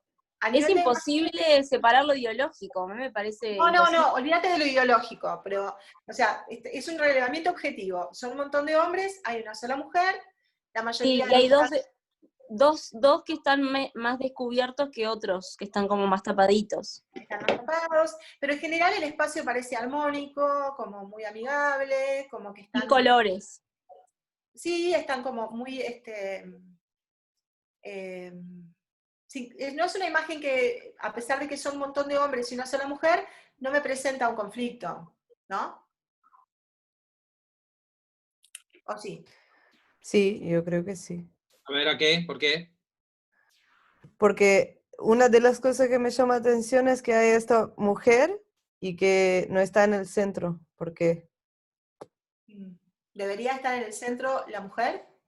Pero eso ya es un tema de análisis ideológico, para mí. Mm. Sí, a mí me encantaría igual, me encantaría más que estuviera en el medio. No, pero más allá de eso, ¿no? O sea, solamente mirando como las cosas objetivas que podemos ver, nada, salió eso. En general es una imagen armónica, parece que todos se llevan bien, están como relajados, porque a pesar de que hay una persona que está como en la pirámide, digamos, en forma de flecha, que está como en el medio, está sin saco, es como, somos todos amigos, estamos todos ahí como en frontales, dijeron, se miran a los ojos, o sea, como que las miradas son directas, hay una cosa como de apertura tal vez, o de... Hay algo que pasa con esta imagen que yo veo todos los días cuando voy al trabajo y que siempre, lo que a mí más me llama la atención son los dientes de Argimón. Es como que paso y miro los dientes de ella. Y todos los días pienso, ¿por qué? Porque no es que son feos, no es que son nada, o sea, son lindos dientes. ¿Por qué me llama la atención los dientes? ¿Por qué? Porque la única que sonríe con la boca abierta es ella. La única sonrisa amplia es la de ella. El resto de los hombres tienen la boca cerrada. Entonces, ¿por qué una imagen que tiene una sola mujer en un espacio donde hay muchos hombres en una estructura aparentemente media piramidal, a mí no me genera nada extraño y mi mirada va directamente a la boca de ella y tengo una lectura, como ustedes bien dijeron, armónica, de algo que es relajado, que no me genera ningún conflicto, porque ella es la única que está sonriendo con la boca abierta y todos los hombres están con la boca cerrada. Y la boca cerrada implica que no están hablando, que no van a hablar, por lo menos en esta imagen. Y la única que está hablando, porque está manifestando algo, es ella que sonríe.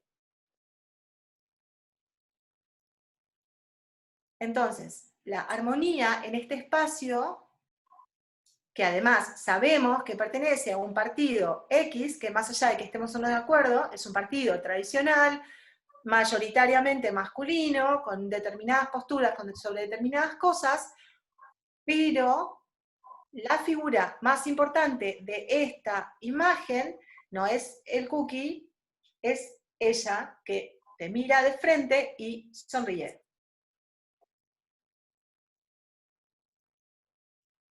En términos generales, no quiere decir que ahora les va a gustar más la imagen, ¿no? Eso es lo que pensaron los publicistas de esta campaña, en particular con esta imagen.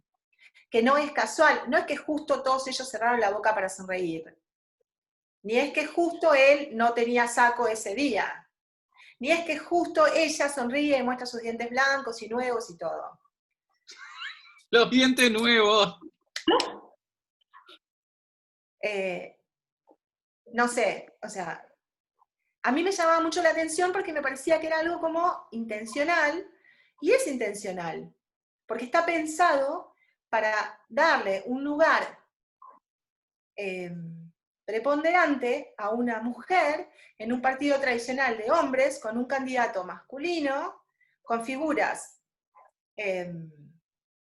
mayoritariamente de varones, con un orden jerárquico de varones, en una campaña contra un partido con una postura más cercana al feminismo que el partido de que está presentando esta candidata mujer. No sé si me explico y si están de acuerdo. Y hay una cuestión que se le puede sumar, que tiene que ver, ahí ya psicologizando un poco la imagen y llevándolo a un campo más subjetivo, pero que es discutible, que tiene que ver con que esa imagen, esa referencia de la mujer sonriendo, genera una calidez y genera una circunstancia que se atesoraría o se reflejaría en esta cuestión materna, ¿no? De cuidado y de maternidad No en el sentido de que Argimón va a ser la mamá de todos los uruguayos, sino que esa imagen, con esa calidez, se asociaría a esa calidez materna, la cual nosotros queremos sentirnos acogidos o sentirnos felices, o más que nada eso, como abrazados. Entonces, no es lo mismo que una mujer se sonría y te mire a los ojos, que un hombre se sonríe y te mira a los ojos. Y ahí hay todo un trasfondo cultural, social, hegemónico, vital, familiar, ¿no? Que justamente muchos lo que hacemos es intentar romper o cuestionar o poner en cuestión esa subjetividad que se arma, pero como a la señorita, a la feminista en el avión, hay algo de esto que nos está tocando en ese núcleo duro construido por nuestra historia y que no tiene que ver con nuestras intenciones de modificar, sino que tiene que ver con lo que está marcado, con lo que tenemos y con lo que traemos. ¿Se entiende eso?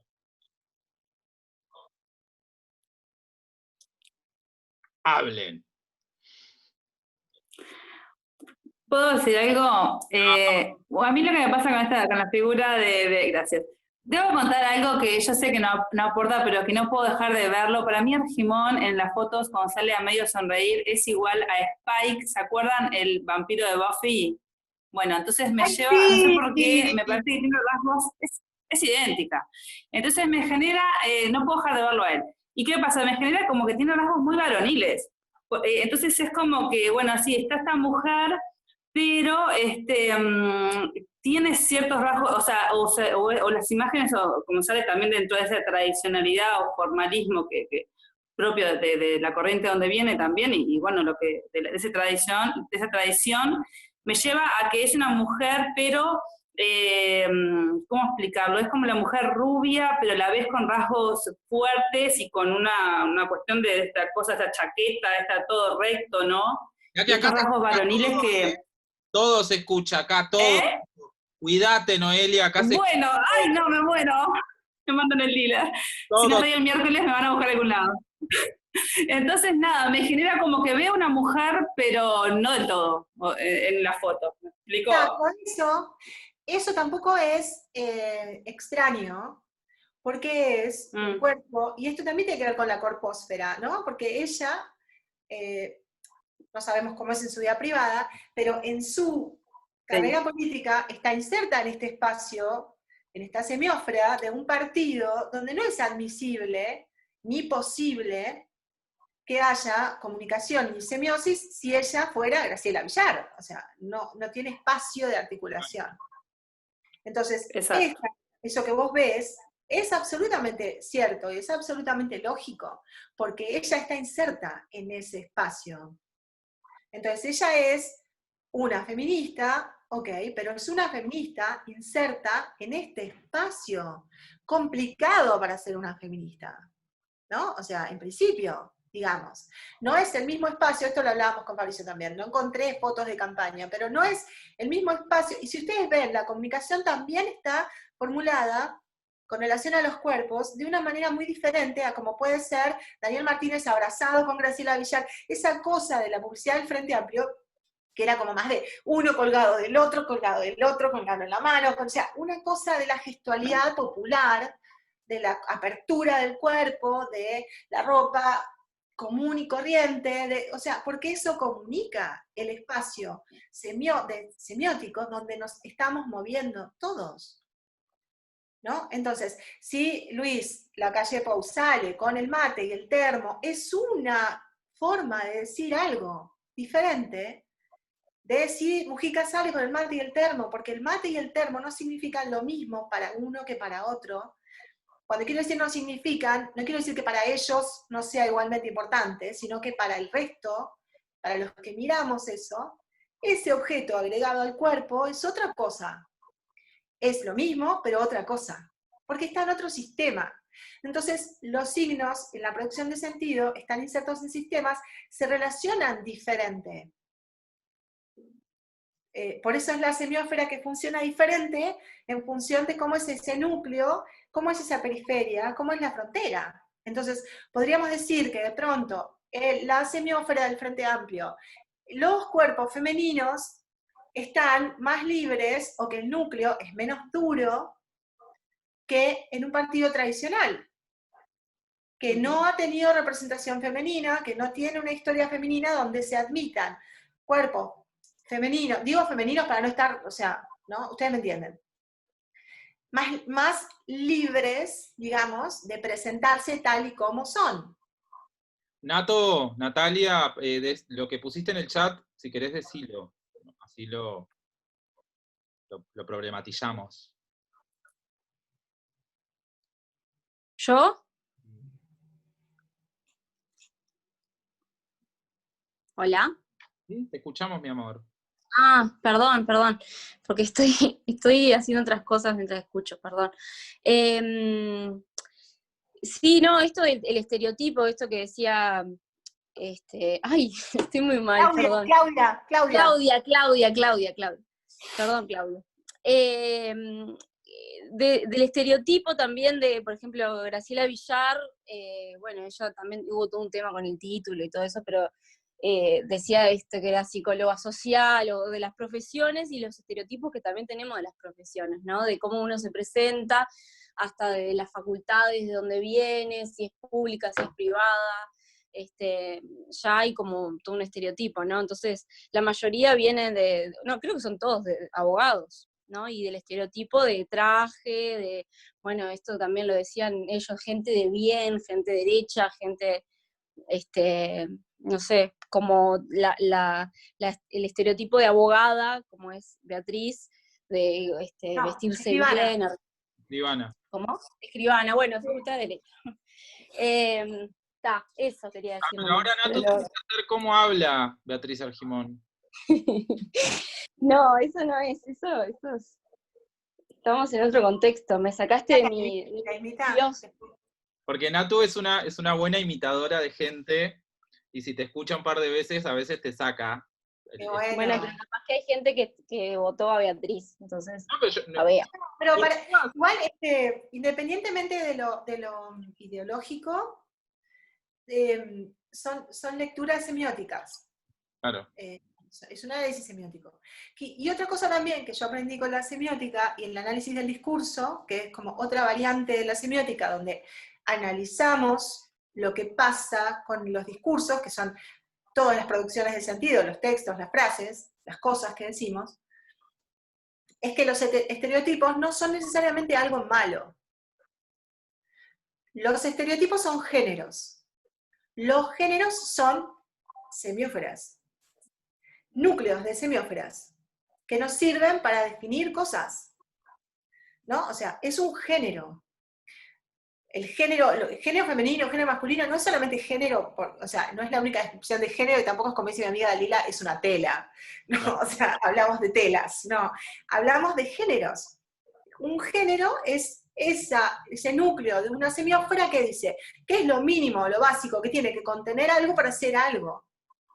Una película, una obra contemporánea, una carta, ¿Un estilo musical puede ser también? Es un género, ¿cómo? Un estilo musical también puede ser, como por ejemplo... No, es un género, eso es un género. O sea, una película de terror es un género. En una película de terror nosotros sabemos que hay cosas que van a pasar, porque así la reconocemos como una película de terror. Después, el director tiene un estilo. Si uno ve una película de terror de no sé qué, o sea, tienen estilos diferentes donde funciona el mismo esquema del terror. La chica desnuda va a ir hacia el bosque oscuro, siempre, o sea, va a ser siempre eso, se va a poner en peligro, porque el peligro, el riesgo y el pánico, el terror, el miedo, son las cosas que activan eso. Si la chica hace todo lo que es lógico, que es, no voy a avanzar por la casa con las luces apagadas, voy a prender todas las luces, o sea, esas son las cosas del género, ¿no? O sea, va a haber una sorpresa, va a haber algo que va a pasar. El estereotipo es un género, que le llamamos estereotipo, pero también es un prototipo. Entonces, esas cosas las tenemos insertas y vivimos con eso, porque si no, no podríamos comunicarnos de una manera que tuviera sentido. El problema es cuando yo no avanzo más del núcleo duro de una semiósfera y me quedo con que eso es eso. Y nada más. Y eso es el prejuicio. cuando la frontera de mi relación con otra semiósfera de significación no es permeable, y yo no me doy cuenta de lo que está pasando en esa periferia, en esa semiósfera en particular, por ejemplo, de una persona negra, o de una persona blanca, o de una mujer, o de una lesbiana, o de una judía, o de no sé quién, o sea, de cualquier otra persona diferente a mí, en un sentido, y yo me quedo con esa idea de ese género, de el abogado es esto. Yo soy abogada, por ejemplo, ¿no? No sé, no me identifico con Beatriz Argimón en su forma de vestir, ni en su forma de hablar, ni en su partido, nada. Pero sí, es un género. Entonces mucha gente me dice, vos sos abogada, qué raro. ¿No? Porque de repente no estoy tan cerca del núcleo, pero puedo estar, he sabido estar, puedo volver, o sea, es como, ¿no? Hay que, cuando la semiósfera tiene tantos límites que no permiten la porosidad de la frontera, entonces hay un prejuicio. Y el prejuicio no permite avanzar sobre qué es lo que pasa con esa otra semiósfera que significa diferente de lo que yo creo que debe significar. Gastón, vos querías decir una cosa. Gas. No, solamente era un ejemplo que digo, una cosa que iba a decir hoy, hace rato. Hola. Ahí. Habla. Hola.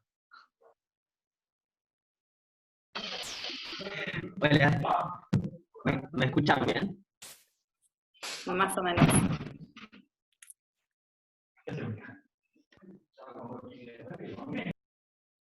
No. Lo escribo. Dale. Dale. A ver. Ponete. Dale. A ver, habla ahora, Gas. A ver, ahora. A ver, habla. A ver si te escuchamos en. A ver si me escuchan ahora. Era una anécdota bizarra, en verdad, del ejemplo que había puesto Cari no, perdón. Natalia.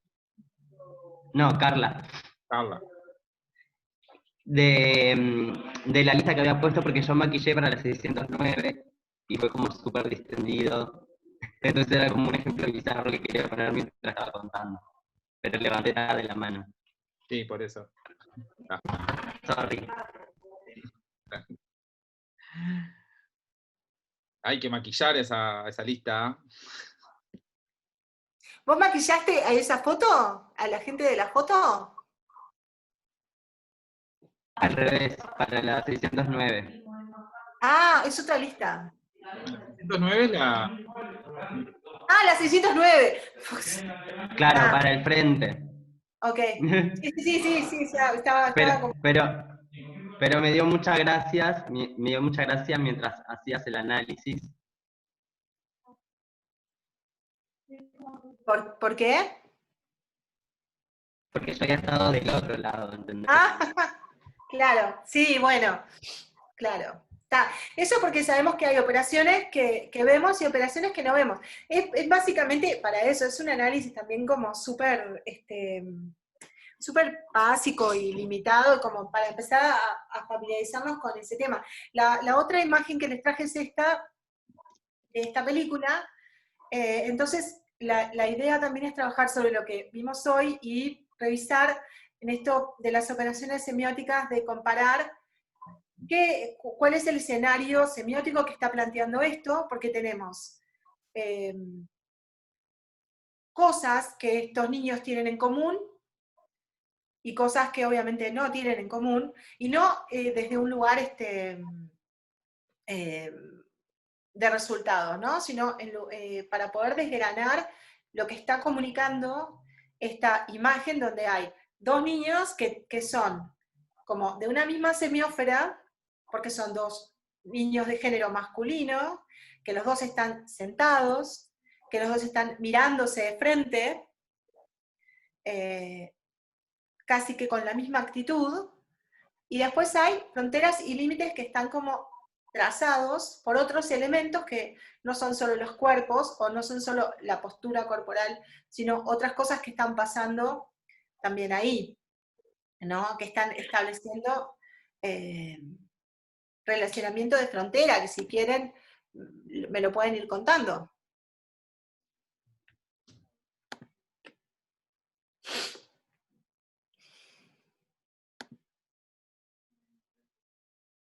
¿No? ¿Nadie habla? ¿Cómo? No entendí tu pregunta. O sea, que describamos un poquito eso de la frontera. Claro, sí, porque acá se establece una relación, ¿no? Entre dos niños, o sea, son de la misma semiósfera, son dos niños, o sea, hay una identidad, o sea, hay una misma semiósfera que tiene que ver con la edad, que también son varones, o sea, que son del género masculino. Están sentados casi en la misma postura y están ambos mirándose de frente, ¿no? Sí. Entonces, lo que establece una frontera, que es que está contando la historia de esta película, primero es que la historia, primero que hay una muro, ¿cómo se llama? Una alambre de púas. Alambre de ¿no? púas. Hay un límite insoslayable que es ambos están separados por un alambre de púas, ¿no? Sí. Ambos, desde el punto de vista del límite de lo corporal, están vestidos diferentes, ¿no? Este niño está vestido como lo que podemos identificar que es un prisionero. Digo, estoy haciendo una cosa que es muy obvia, porque cuando ustedes lo miran, emocionalmente están percibiendo, completando la historia. Entonces yo no tengo que explicar, o sea, ustedes la operación semiótica la hacen inmediatamente. Miro esto y entiendo de qué va. Para que yo entienda de qué va, están expuestos estos elementos así y no de otra forma. A eso me refiero con las operaciones semióticas. Están puestos los niños en estas mismas posturas. ¿Qué quiere decir esto? Que este niño o este niño podrían ser la misma persona. ¿Por qué? Porque son dos niños. ¿Cómo puedo yo contar esta historia diciendo que podrían ser la misma persona? Los pongo a los dos niños de la misma edad presumiblemente, sentados de la misma manera, mirándose de frente, espejados. ¿Por qué? Esa postura de espejo quiere decir, podrían ser cualquiera de los dos el que está de este lado del alambre de púas, vestido como un prisionero, que es una ropa que no vemos en los niños. Los prisioneros son adultos, los presos, digamos, ¿no? Entonces este niño con este traje no es un preso, porque es un niño. No puede haber hecho nada malo, no puede haber cometido un delito, en principio, porque es un niño muy pequeño para estar usando ropa de prisionero de cárcel, digamos, ¿no? Entonces, puedo darme cuenta que esto no es una cárcel, ¿no? ¿Me siguen? Estoy diciendo, ¿se entiende esto? Sí. Sí, totalmente. Es una figura retórica también, ¿no? Esto de... Claro, es retórico. De lo doble. Creo que se llama, tiene un nombre, efímero, ¿no? Algo así. Es como esto de lo contrario, pero lo mismo, y que genera un nuevo concepto a partir de esa contradicción, digamos. Está re bueno. Y que en realidad no es una contradicción, es como la metonimia, no es una contradicción, sino es que yo formo todo un contenido nuevo en función de estas dos cosas que están espejadas, porque el espejo me produce la operación semiótica en mi cabeza de la comparación. Claro. Por un lado es que son lo mismo, porque el espejo es lo mismo, pero por otro lado entonces, ¿qué quiere decir? Que me lleva a un espacio en el tiempo donde son lo mismo, a otro espacio en el tiempo donde no son lo mismo. Podrían ser lo mismo, pero no son lo mismo. ¿No? O sea, en mi cabeza se traduce en que podría ser cualquiera de los dos de estos niños, podría ser cualquier niño el que está ahí. Podría ser yo cuando niña, podría ser, o sea, alguien cuando niño, podría ser un niño que conozco, podría ser cualquier niño. Porque este niño que está de este lado, si ustedes lo borran, la operación es totalmente diferente, porque es un niño del otro lado de un alambre de púas mirando nada. Podría ser una historia similar, pero yo no sé si está de un lado o del otro de la libertad, digamos, ¿no? Ahora, si este niño está vestido de esta forma, está de este lado del alambre de púas, entonces yo puedo inferir que de este lado del alambre de púas hay libertad, de este lado no. Porque además físicamente, este niño tiene su cabello, este niño no. Y como está vestido de prisionero, no es un niño enfermo, es un niño al que le quitaron su cabello. ¿No? Entonces, yo sé que no son iguales, porque además acá no se ve, pero este niño que está del otro lado, el niño que tiene el chaleco, tiene una pelota en otra foto, acá no se ve o no está o no sé. ¿Qué quiere decir? Que tiene posesiones, que trajo su pelota, que es un niño libre, que puede jugar, este niño no. Pero además, la película se llama El niño de pijama de rayas.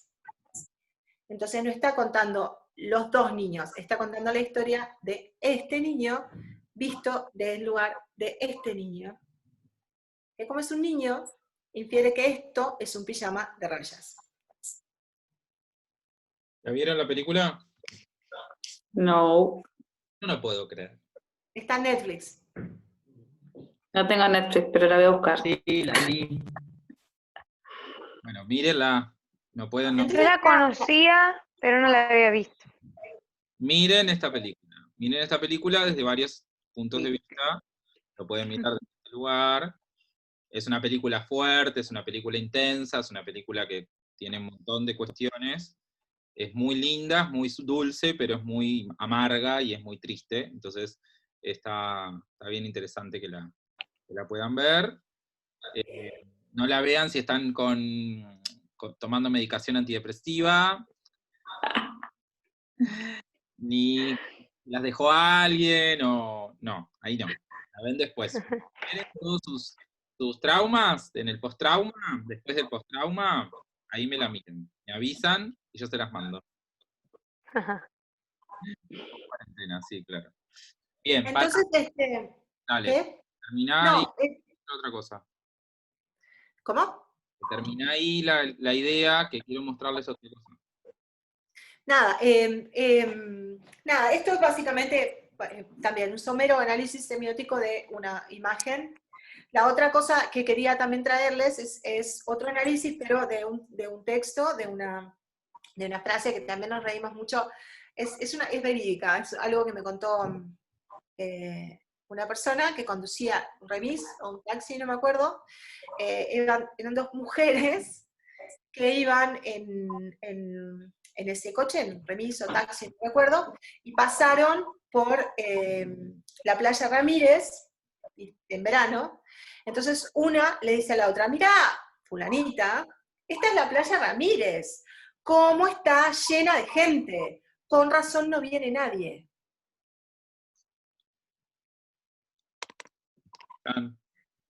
Entonces, ¿qué está diciendo ese discurso? Porque parece contradictorio, si está llena de gente, ¿cómo es que no viene nadie? ¿Quién es nadie que no viene?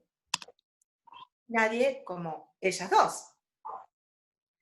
Esas personas que no vienen a esa playa, más allá de los prejuicios, no estamos hablando de eso, estoy hablando de la construcción de la frase. Si yo digo, está lleno de gente, con razón no viene nadie. Nadie es nadie como yo. Y la gente son todas esas personas que vienen a esta playa que yo no vengo. ¿Me explicó? Entonces, si empezamos a desgranar ese discurso, ahí hay un montón de cosas para revisar que tienen que ver con las otras personas son otras personas. Todas las personas son otras personas. ¿Quiénes son las otras personas? Cuando decimos la gente, ¿quién es la gente? ¿Quién es todos? ¿Quién es nadie? ¿No? Nada, esas cuestiones que desgranamos en el análisis del discurso. ¿Cuál es la doxa que se filtra? Porque eso es una gran doxa que se le filtró, porque es la gente como yo. La gente como uno no viene a esta playa que está llena de gente. Porque nosotros estamos muy acostumbrados a utilizar, o a leer, o a conocer, o a entender esto de que la gente dice, ¿no? La gente dice esto, porque la gente me dijo Y mirá como todo lo que está diciendo la gente, o sea, No, como viste que a veces dice, ¿viste cómo es la gente? claro, ¿viste cómo es la ¿Cómo gente? es la gente? ¿No? ¿Qué es? ¿Quién es? ¿De qué ¿Qué es gente la hablas gente? en relación a vos? Todo es en relación a uno también. Entonces es interesante entender esa separación para construir, porque si vos querés construir algo que se supone que es para la gente, tenés que entender a qué gente le vas a hablar también, ¿no? Es curioso que en portugués, a gente es somos nosotros. Ahí va. Cuando decís a gente, estás hablando de nosotros, estás incluido. Sería lo contrario a lo que están diciendo ustedes, ¿no? Claro, pero ¿qué nosotros? Es ambiguo, porque cuando decís, si fui a la playa, decís a gente fue a playa.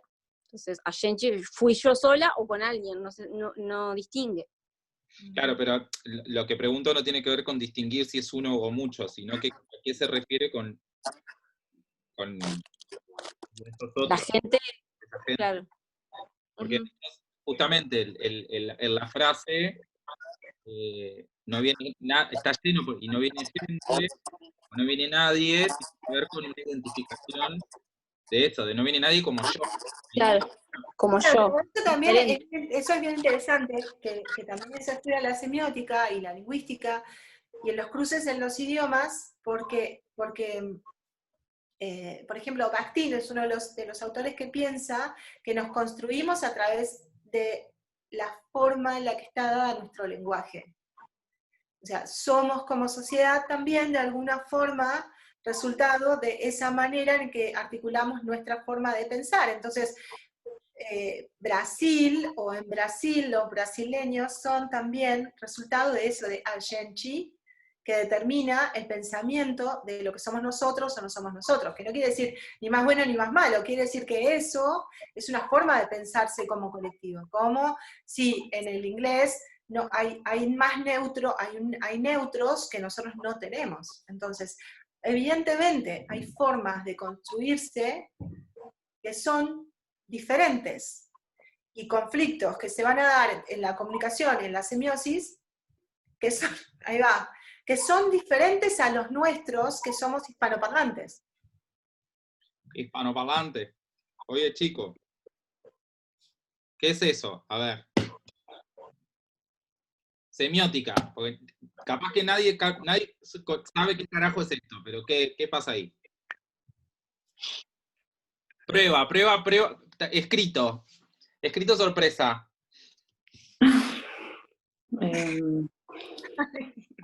Ay, Una los performance.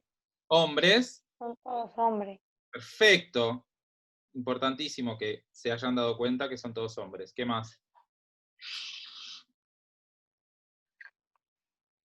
Están tirados en el piso, que un poco simula algo en relación a la vida y la muerte, ¿no? Como esto de... A la muerte, digamos, ¿no? Sí, a la muerte. Al SIDA, ¿no? Ahí dice algo de SIDA. Claro, porque te das cuenta de la SIDA por los carteles. Si no hubiera carteles, no sabrías que por SIDA. Están ocupando el espacio público de una manera que no es la habitual, Bien. o no, o veo mal. No, es eso. Bien. Bien, porque es importante, porque justamente interiorizamos en nuestros análisis retóricos de que en la calle hay que estar caminando, hay que estar parado, hay que esperar al otro, hay que conceder un espacio. En la calle Y hay que transitar movimiento, ¿no? Y ahí están paralizando todo. Exacto. También hay algo que pasa porque ellos están tirados en la calle. Entonces, No en la la calle, donde hay movimiento, si yo me acuesto, estoy en un estado de, además de que estoy abajo, o sea, con relación a la gente que está de pie, estoy tirado y quieto, sin posibilidad de moverme rápido, en un espacio de circulación, quiere decir que estoy vulnerable, Claro. que estoy indefenso. O sea, Sí, hay casi algo... como en el cajón, en la posición del cajón. Sí, también hay un niño, si lo ven en su cochecito. En el cochecito, sí. Y hay algunos que están cómodos, con los pies cruzados, o sea, ¿no? Pero sí es una actitud de ponerse abajo de lo más abajo, donde pueda estar en la situación de vulnerabilidad más completa en un espacio público. En la calle, que es sucia, y de, como decía Noelia, de circulación y de movimiento. Pero aparte es el lugar público. Es público, y entonces, claro, ¿qué es lo que quiere decir esto? ¿En qué estado están estas personas que se ubican en ese lugar? Pero pará, la muerte es un lugar y es un estado privado. ¿Ah? La muerte es una construcción de un estado privado, la muerte es privada. ¿Ah? Si hablamos del biopoder, en esto que nombramos en otras clases, en esta cuestión del Estado, promoviendo la vida, el Estado promoviendo la vitalidad de la especie, promoviendo la seguridad de una especie, este acto está llevando lo privado a lo público, porque la muerte es un acto que se mantiene en privado, porque la muerte justamente no quiere que esta acción, el Estado no quiere que la muerte sea algo visible, el Estado lo que quiere es dar vida, permitir la vida, preservar la vida y habilitar la vida, digamos, con esto de que habíamos hablado nosotros Foucaultianamente del hacer vivir y dejar morir. ¿Ah? Entonces estas personas están generando, ahora les cuento un poco de qué viene para entender un poco más, pero todo esto lo generan también a propósito, o sea, hay una mirada semiótica que puede ser de una manera por gusto y a su vez que se desprende de la acción, no quiero decirlo inconscientemente porque lo que están haciendo no es inconsciente, justamente hay cosas que son conscientes, todo es consciente, hay algunas que ellos están poniendo en cuestión de verdad o fehacientemente. No, lo que pasa es que no es que es inconsciente, sino que a veces, como funcionamos a una velocidad muy rápida en nuestras operaciones semióticas, las incorporamos, como que esto que yo les decía, a veces el afiche del niño del pijama rayas, entendiste lo que pasa. No lo desgranás en tu mente, no es que vos decís, es un niño de un lado, o sea, lo ves, lo entendiste. Claro. Entonces todas esas operaciones se dan todo el tiempo estamos procesando eso y todo el tiempo estamos entendiendo.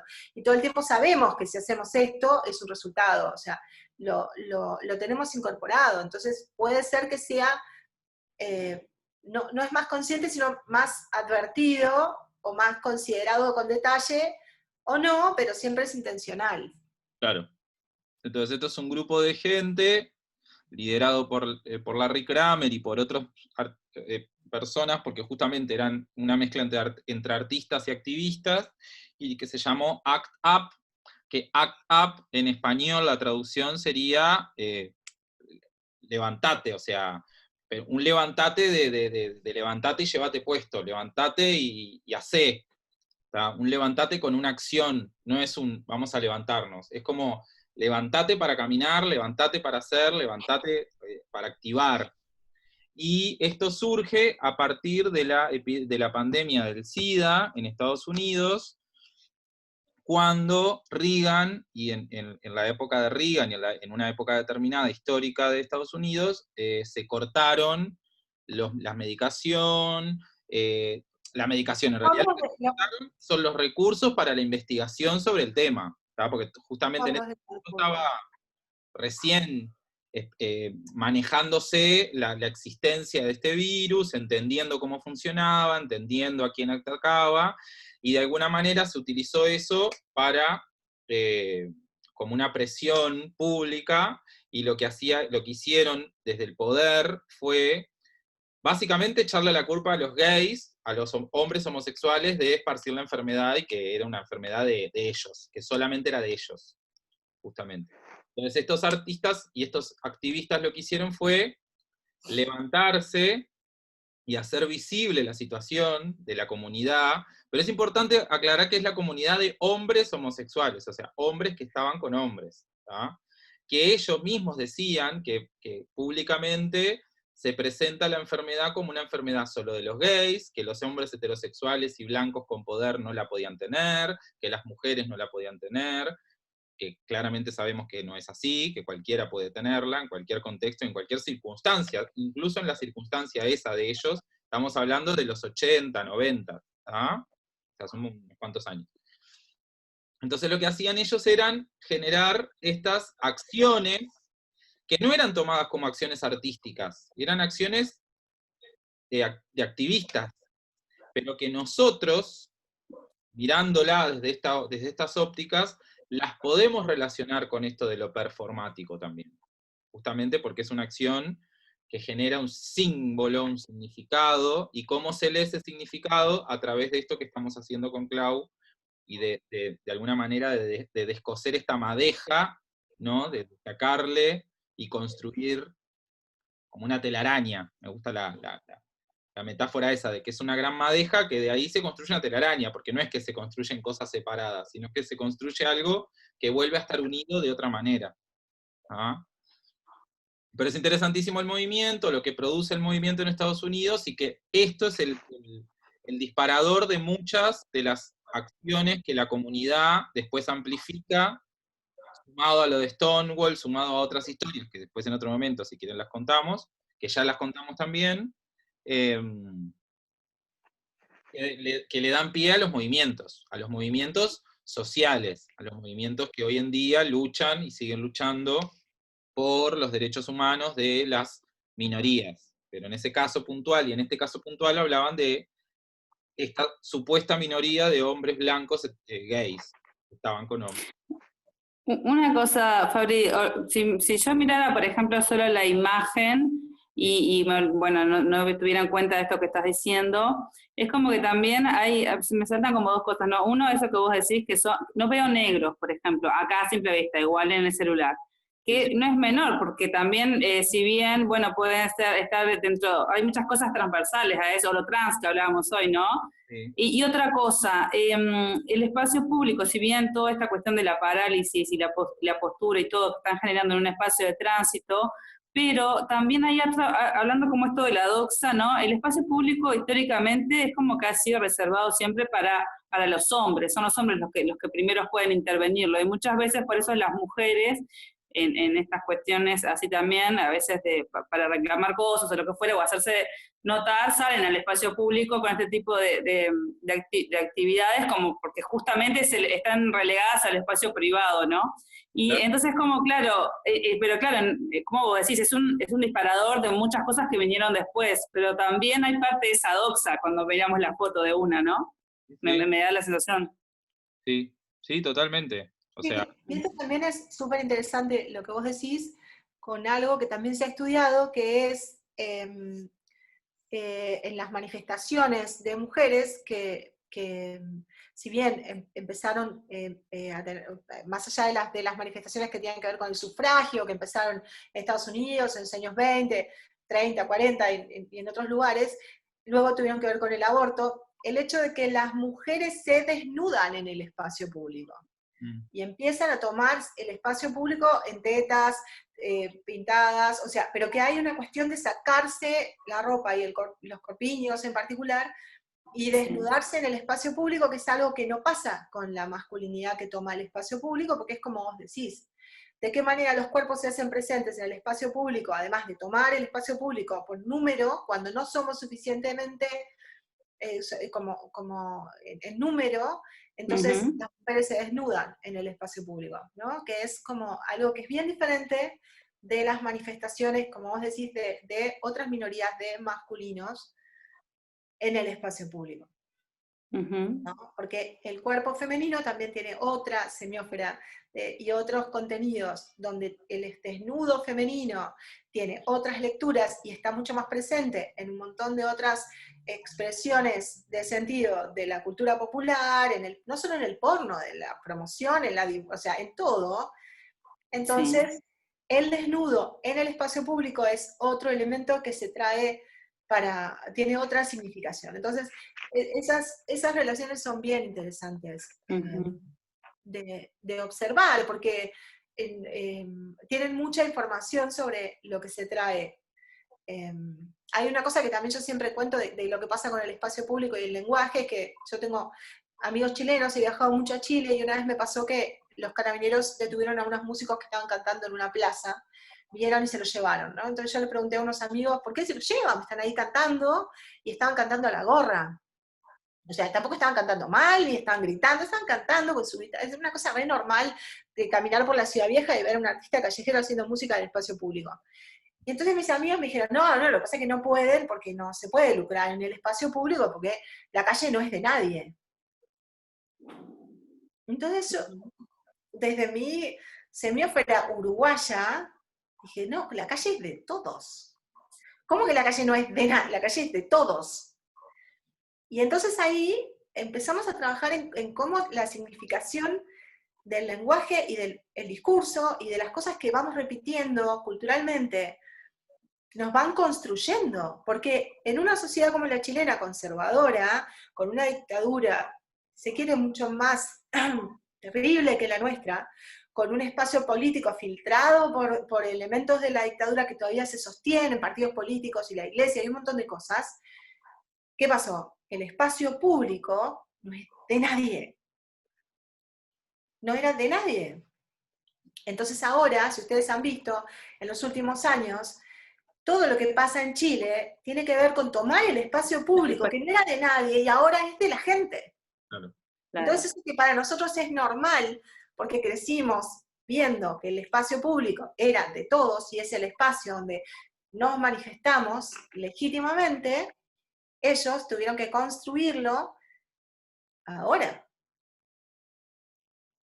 Entonces, claro, pero es súper denso, súper intenso, súper fuerte para la sociedad chilena, todo lo que venía pasando, la cantidad de gente en las manifestaciones multitudinarias, las mujeres en la calle, es una cosa demencial para ellos, como el impacto que tiene para una sociedad conservadora, ¿no? O sea, para nosotros que de repente decimos, no voy a la marcha, porque no puedo ir a todas las marchas, porque no podría ir a la marcha, porque vengo yo a la marcha desde que tengo 10 años. ¿No? O sea, pero o sea, en ese sentido es que observamos cómo nos vamos construyendo y cómo las cosas que vamos diciendo, nos van dando información sobre lo que pasa y de dónde venimos, ¿no? O sea, no es inocente, no es inocuo, es todo, es súper importante la información que podemos tener en esas cosas, ¿no? Bien. Bueno, chiquis, preguntas, dudas, cosas, vamos cerrando. Porque podríamos estar hasta las 4 de la mañana, más o menos. Si quieren, les quedó algo colgado, algo que quieran acotar, algo que le quieran preguntar a Clau. Igual Clau, capaz que se conecta en alguna otra clase también, un ratito. Pero si no tienen otras dudas, seguramente esto les dejó, como todas las clases, un montón de información en el cerebro. Procesenlo, analícenlo, abrácenlo. Bueno, pero habría que llamar a un semiólogo, sería cada vez que haces una obra de teatro cuando querés tener 2 o 3 signos, pero que sean muy fuertes. Claro. Sería como re interesante formar parte del equipo de teatral. Sería mucho, claro, sí, ¿por qué no? Si trabajamos para la publicidad, para el marketing, para la política, ¿por qué no? Porque es como re interesante esta cuestión, a mí por lo menos me parece súper interesante esta cuestión de Brecht, o yo qué sé, o muchas veces Bruch también, que con esta cuestión, ¿no? Y a veces me planteo este tipo de cosas, pero es muy importante la elección de esos signos, porque si no, claro. ahora me dejaste pensando estaría bueno, te llamamos, si querés participar. No, pero en serio, hay un artista, Javier Abreu, que no sé si lo conocen, que tiene una obra sobre la propaganda del nacionalsocialismo nazi y los discursos de Hitler, que estaban estudiados, que estaban analizados, no se llamaban semiólogos en esa época, pero por toda una operativa que fundó la escuela, después de la que surgió la escuela de Frankfurt y todo lo que es el devenir del estudio de las ciencias de la comunicación sobre el sistema de propaganda nazi. Estaba estudiado la forma de la comunicación, o sea, de cómo mover las manos, cómo pararse, cómo construir un discurso autoritario. Todas esas cosas que pensamos que son intuitivas, que a la gente le salen naturalmente, cómo se paran los políticos, cómo se nos presenta la publicidad, por qué es amigable, o sea, todo eso atrás de eso, no es por ser paranoica, pero está estudiado, o sea, no es mágico, y tampoco, lo que pasa es que hay mucho más dinero para esas cosas que para una obra de teatro, para la cultura. Pero estadísticamente está estudiado, está comprobado cómo articular los signos y producir sentido de manera que pase algo en nosotros que tenga relación con algo. Es así. Bien. Bien. ¿Alguien más? Me va a hablar corto. ¿Qué le pasa? Yo solamente para terminar quería decir que fue muy interesante todo, que estuvo además, aprendí muchas cosas. Gracias. Igual yo estoy en el grupo. Si quieren, no sé, me escriben, nos mandamos más cosas. Si hay algo me gusta, yo estudio diseño teatral y como que la parte de los signos y de los símbolos y de los iconos es como la parte del hecho escénico que más me interesa justo estudiar, entonces como que todo esto es como pila de información, que está buenísimo. Bueno, me alegro. Y bueno, nada, eso, arriba. Gracias, muy bien. En la clase que viene vamos a trabajar sobre las redes sociales y justamente voy a invitar, espero que se acuerde que está en el grupo, a Luillo, que es justamente un artista que trabaja con las redes sociales, y lo que me gusta trabajar en las redes sociales, o lo que me interesaría tomar como referencia, tiene que ver con lo poshumano, con esta cosa del humano que se construye a través de otra realidad, o de otros...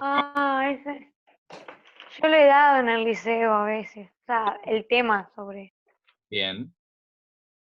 Entonces vamos a trabajar qué es lo que se habla en las redes sociales, qué es lo que implica una red social, y cómo se construye una realidad y un contenido sígnico, significativo, a través de estos medios. Que tiene que ver... ¿Ah? ¿Qué dice Gombrich? No Dice Nair que yo también lo vi. Yo también me colgué con que había un policía y era negro, porque al ver un policía negro me trajo a todo lo que estaba pasando, lo que pasó en Estados Unidos y toda la discusión sobre la policía en Estados Unidos y ta. Entonces como que sí, no quise decirlo porque pensé que era yo la que estaba colgada con ese tema, y enseguida vi que había un policía negro. ¡Ay, no lo vi! ¡La estoy buscando! ¡Qué horror! ¡No lo vi! Y también está bueno lo que dice Camila, que lo trae de Gombrich, que dice no hay ojo inocente, y eso es así. Claro, nadie es inocente, ¿qué se piensa? Es así. Bueno, niñas, nos vemos el miércoles que viene. Gracias por estar. Está grabada la clase, así que después la dejo, la pauso. Voy a tener